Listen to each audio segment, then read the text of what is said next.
Saat ini Pak, bisnis maju motor gimana Pak? Ya, bisnis maju grup sendiri ya. Kalau maju motor grup itu kan yang dinamakan di otomotif. Kalau kita di maju grup sendiri sebenarnya ada 3 pilar gitu ya. Pilar pertama yang paling basic bisnis kita tentu di otomotif. Ini sekarang saya dinakodai oleh saya. Kemudian kita punya bisnis properti. Ada juga properti ya? Bisnis properti itu sekarang di bawah ayah saya dan dibantu oleh adik saya, Felicia Robi. Ketiga, kita ada bisnis investment ya, seperti kita ada beberapa F&B, kita juga akan masuk di bisnis hotel, kita juga punya perusahaan rental, kemudian kita baru akan memulai bisnis IT dan software, dan ada beberapa itu bisnis investasi juga di bawah saya dalam pengawasan saya. 3 core itulah kita. Kalau dari 3 itu yang apa? Yang saat ini masih apa? Kan COVID ini Pak. Yang terdampak atau nggak ada? Ya, saya pikir semua terdampak ya. Kalau kita melihat tahun lalu semua parah gitu kan. Tapi di tahun ini bisnis otomotif yang recover lebih duluan. Karena bisnis otomotif ini kita terima kasih juga sudah disupport oleh pemerintah kan dengan 0% PPNBM gitu ya. Jadi dari awal tahun 2020 masih parah, tapi dari awal tahun 2021 semenjak PPNBM diberikan keringanan itu sangat membantu lah, sangat membantu bisnis otomotif. Jadi sekarang bisnis otomotif itu sudah kembali kurang lebih 70%. Gitu 70% daripada kondisi normal ya. Kita sangat terbantu. Tahun depan prediksi Gaikindo itu sudah balik ke 90%. Jadi kembali normal itu ya. Ya.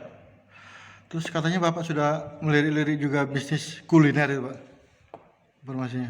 Ya, kita bisnis kuliner sudah cukup lama ya, tapi dalam arti belum terlalu diseriuskan.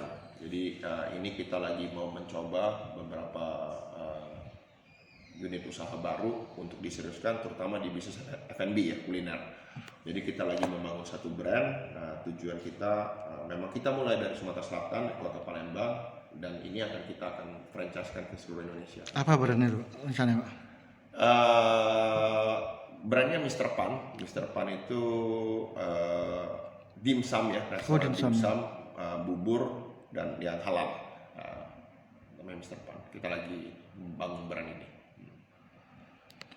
Kalau Bapak kan istilahnya Pak bisnis itu Pak.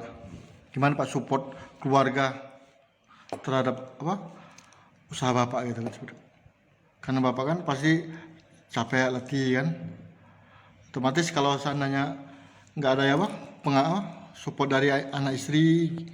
Ya, saya pikir bisnis itu unik ya, karena separuh hal kita harus percaya terhadap insting kita sendiri. Nah, separuh hal tentu setengahnya lagi mungkin kita butuh dukungan, masukan daripada keluarga, daripada teman, daripada mentor-mentor. Tetapi separuh kalau bagi saya harus mengandalkan keberanian dan insting saya sendiri. Kenapa begitu? Karena tidak semua orang, baik keluarga maupun teman gitu ya, mempunyai satu visi sama kita kan. Kadang-kadang banyak hal juga saya termasuk pebisnis yang cukup berani gitu ya, mengambil kesempatan dan mengembangkan usaha.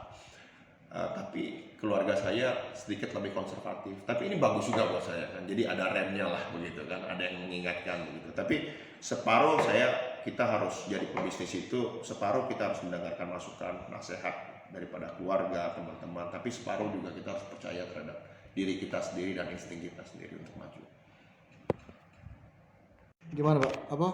Cita-cita ke depan maju motor yang go nasional tadi Pak? Oke, saya pikir saya termasuk pebisnis yang cukup agresif dan cukup ingin terus mengeksplor ya apa yang berkreasi, apa yang saya miliki. Tim Maju Motor Group dan perusahaan kami miliki, kita akan terus ekspansi ke depan. Mudah-mudahan kondisi Indonesia terus membaik sehingga kita mempunyai peluang-peluang untuk terus ekspansi. Dan juga harapan saya ke depan ya Maju Motor Group bisa menjadi salah satu pemain otomotif terbesar di Indonesia ya gitu ya. Dan juga memang saya punya cita-cita one day saya berharap Maju Motor Group ini kita juga bisa IPO mungkin ya, menjadi perusahaan publik gitu ya, menjadi salah satu perusahaan kebanggaan lah mudah-mudahan ya, yang berasal dari Sumatera Selatan. Terus Pak, Bapak kan gimana sih Bapak melihat peluang berani membuka cabang di suatu daerah itu Pak? Kayak di hampir di seluruh kota itu Pak. Bapak melihatnya gimana gitu Pak? Apa potensinya gimana? Ya, kalau untuk ekspansi tentu kita melihat potensi daripada suatu daerah tersebut dan potensi bisnis apa yang harus mau kita kembangkan kan di daerah tersebut kan. Saya pikir itu dua hal yang menjadi poin catatan pertama gitu kan. Lalu berapa cost capital yang harus kita investasikan kepada satu daerah tersebut gitu kan. Karena beberapa daerah seperti Jawa Timur, Jawa Barat itu harga tanah juga sudah nggak murah kan. Iya benar. Ini kita perlu kalkulasi yang matang, sangat matang ya. Lalu yang keempat ya, kita tentu melihat tim yang harus kita bisa bentuk di situ untuk menjalankan satu bisnis ini penting sekali.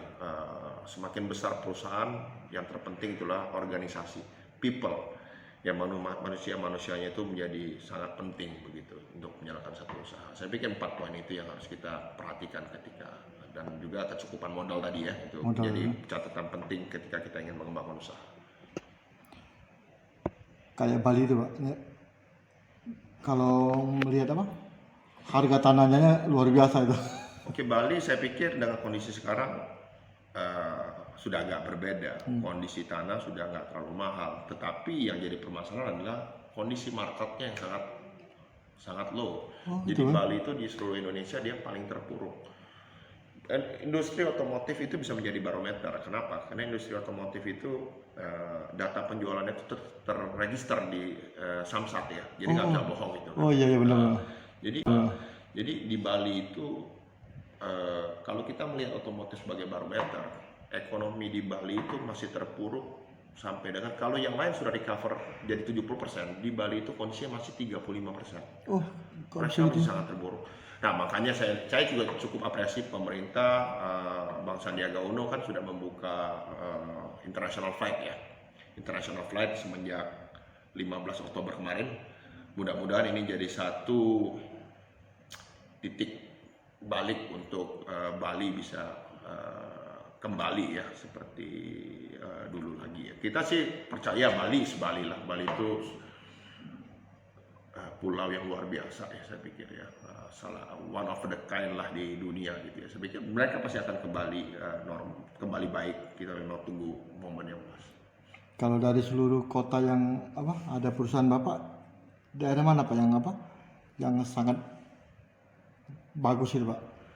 Ininya Ya, pasarnya. ketika kita bicara pasar terbesar itu pasti DKI Jakarta. DKI ya. DKI itu pasar terbesar otomotif kan.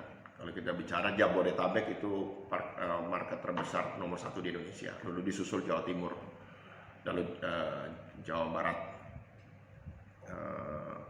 Tetapi kita melihat justru dalam kondisi terakhir 7-8 bulan terakhir itu yang sangat